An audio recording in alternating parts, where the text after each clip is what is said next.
BFM Business, intégral placement, 10h midi, 100% placement. Bonjour Jean-François. Bonjour Cédric. Le directeur éditorial de Marché Gagnant, votre sujet cette semaine? Eh bien, comment ne pas parler de la crise sanitaire qui nous touche? Le coronavirus s'est échappé d'Asie et depuis nos marchés financiers, on la bougeotte. Alors, je zoome sur le CAC 40 depuis mon dernier passage jeudi dernier. Saltant jeudi avec un recul de 3,32. Vendredi à nouveau, c'était le bazar, moins 3,38. Lundi, on était un peu revenu au calme avec plus 0,44. Mardi, la Fed avait dégainé l'arme de la baisse des taux et le marché avait regagné 2,12%. Hier, porté par Joe Biden, qui n'a pas fait un bid lors du Super Tuesday, revoilà le marché en hausse de 1,13%. Et aujourd'hui, on a commencé en hausse, mais là, on en est... Oui, quasiment 1% de baisse. Ok, bien. Alors, le VIX flambe et le marché tous. Trêve de plaisanterie d'ordinaire. Mes coups de gueule ont pour vocation à mettre les épargnants en garde contre les banquiers et les assureurs. Toutefois, aujourd'hui, je vais donc essayer de ne pas m'acharner sur la profession, mais je voudrais donner quelques petits conseils sanitaires. Bon, d'accord. Vous voulez dire, on se lave les mains, on se touche pas, on se donne un coup de pied ou un coup de coude pour dire bonjour? Un peu d'hygiène, y compris mentale, ne fait pas de mal, en effet, mais puisque vous parlez de propreté, oui, je pense qu'il faut apprendre à balayer devant sa porte. Ça veut dire quoi, quand on donne des conseils comme ceux de Marché Gagnant, Jean-François? C'est un message pour les épargnants. Dans des périodes de franche excitation du marché, je dirais qu'ils ont une incidence sur le comportement des épargnants. Alors prenons, si vous le voulez bien, pour commencer, l'exemple de la hausse. Genre, vous voyez que ça monte et vous n'êtes pas franchement opposé à investir, mais vous n'êtes pas investi. Alors ça continue de monter et là ça vous titille un peu l'esprit et vous vous dites quand même, y aurait-il pas un peu de la résistance à la douleur est limitée. Voilà. Et donc on finit par quoi? On finit par acheter en décidant de prendre le train en marche. Ouais, et là généralement ça se passe mal. Exactement, d'où la blague des professionnels. Quand les particuliers arrivent sur le marché, c'est que la hausse est terminée. Alors à la baisse, vous avez exactement le phénomène inverse. Le marché commence à reculer, puis le recul s'amplifie. Et là, vous vous dites, mince, les plus-values que j'ai sont en train de fondre plus vite que la mer de glace à Chamonix. Alors, pour cette dernière, il n'est pas facile de changer les choses. En revanche, pour mes actions, je peux les vendre. Alors, je vends. Vous remarquerez, Cédric, je suis cool. Je parle du cas de l'investisseur qui est en plus-value. Mais il y a aussi le gars qui a des actions, qui perd déjà de l'argent et qui voit, lui, les cours baisser. Alors, lui, la baisse, elle est encore plus importante. Ouais. Alors, lui, il rentre dans la panique. Il se dit, je peux paumer tout mon fric, alors il balance le plus souvent au plus bas. Bon, le conseil Marché Gagnant du coup? Avant de vous répondre, je voudrais vous raconter une autre histoire. Un épargnant raconte, on prend le cas, on a un épargnant qui achète une action et 3 mois plus tard, l'action a progressé de 20%. On interroge cet épargnant et on lui demande un commentaire. À votre avis, qu'est-ce qu'il vous répondra?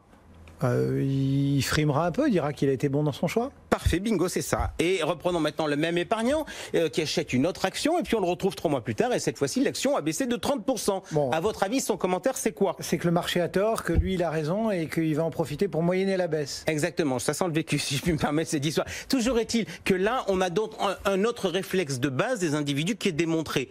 Je m'arroge les succès et je rejette l'échec sur un tiers. La réalité en fait c'est que le sujet peut se résumer de manière tout à fait binaire. Sur la baisse, on répond j'ai pas eu de chance. Mais la vérité, c'est qu'il faut creuser une autre hypothèse, c'est j'ai eu tort. De même, c'est totalement symétrique sur le succès. La proposition j'ai fait le bon choix doit être challengée par une autre proposition. Ouais, mais ça veut dire qu'on n'a aucun talent. J'ai eu du bol. C'est juste du bol, quoi. C'est pas très valorisant. Non, c'est pas valorisant. Tout dépend si la valorisation se compte en euros ou en égaux. Juste une remarque sur le marché immobilier pour parler d'un sujet que les Français adorent. Combien de Français, à votre avis, ont anticipé la baisse des taux des crédits depuis 20 ans avec l'euro, l'allongement de la durée des prêts qui a permis de resolvabiliser les ménages et d'accroître leur pouvoir d'achat? Aucun.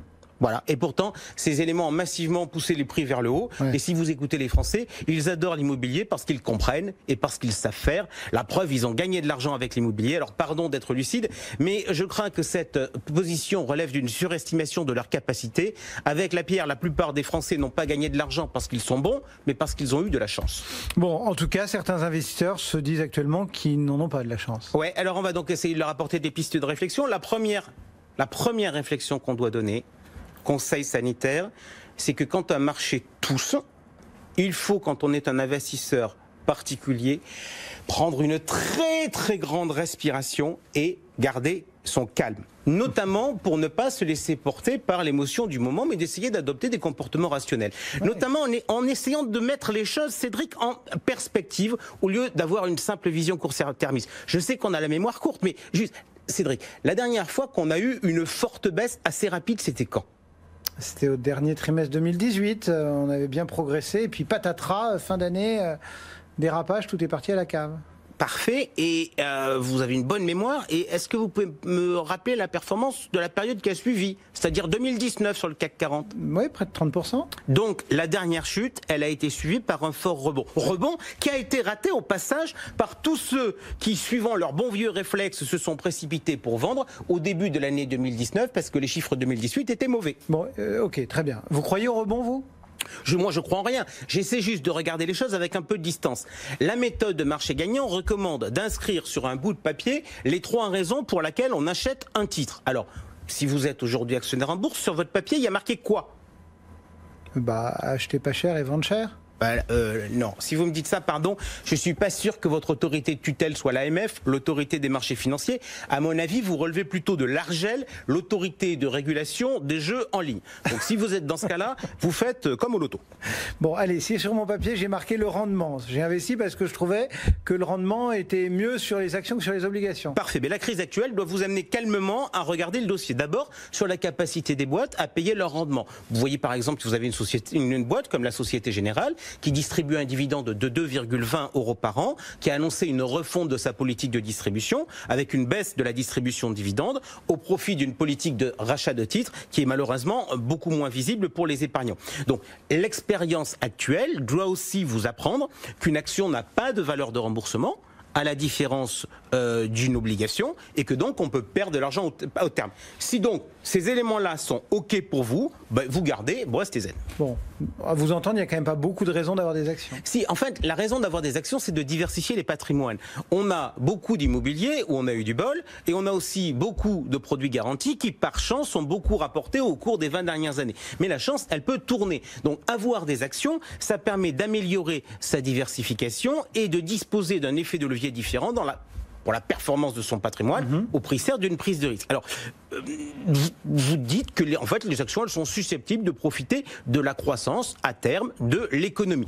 Aujourd'hui, est-on capable de mesurer les impacts durables de cette crise sur l'économie? À mon avis, la réponse est non. Donc, je ne vois pas de raison d'intervenir aujourd'hui sur les marchés. Et d'ailleurs, pour tout vous dire, Cédric, je ne suis pas sûr qu'il soit possible de le faire dans de bonnes conditions. Attendez, on peut acheter ou vendre sans problème? Oui, sans problème sur des actions en direct.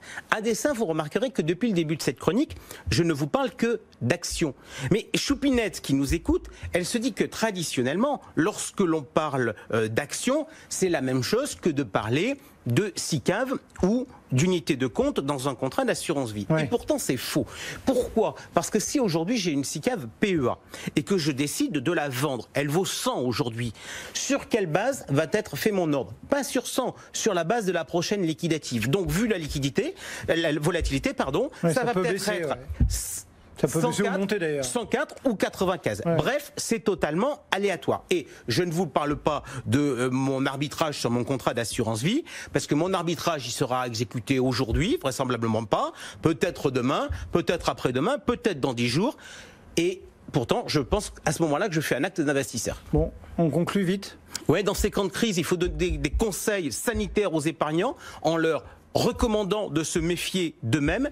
On en profitera quand même aussi pour critiquer banquiers et assureurs qui vendent des produits qui promettent monts et merveilles, notamment sur la liquidité et la capacité d'arbitrage, mais qui sont en fait totalement inadaptés pour des investisseurs actifs dans des marchés volatiles à l'époque de l'instantanéité. Jean-François Fiatre et Marché Gagnant. On se retrouve tout à l'heure Pour répondre aux questions.